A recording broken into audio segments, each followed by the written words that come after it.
علماء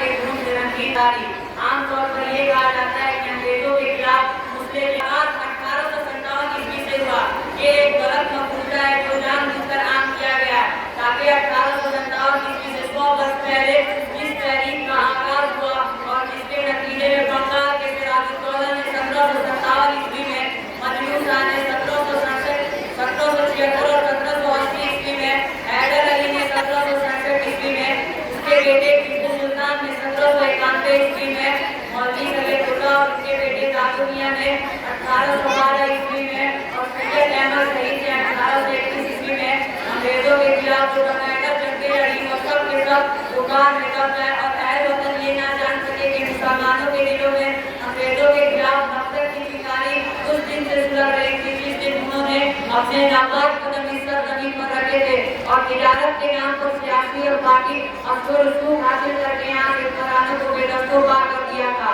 100 سال تک طاقت اور قوت کے ساتھ اپنے علماء کی قیادت میں اسے نفرت آزماتے رہے یہاں تک کہ 10 مئی 1857 عیسوی کو تحریک آزادی کی جدوجہد کا دوسرا دور شروع ہوا اور غیر مسلم اہل وطن نے بھی جدوجہد آزادی میں اپنی شرکت درج کرائی. جنگ آزادی میں علماء اور حکام کی مختصر حالات اور ان کے کارنامے مولانا محمد علی جوہر برطانوی نے پارلیمنٹ کے نمائندوں کو بلانی کر کے یہ کہا تھا کہ میں اس وقت تک اپنے وطن نہیں جاؤں گا جب تک کہ میرے آزادی کا پروانہ نہ ملے.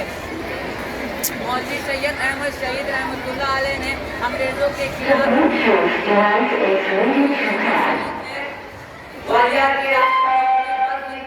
انگریزوں کے خلاف جنگ اور اس پر اہل وطن اور مسلمانوں کو یہ بتایا کہ ان سے جنگ لڑنا فرض ہے اس وقت تک جب تک کہ یہ ملک چھوڑ نہ دے.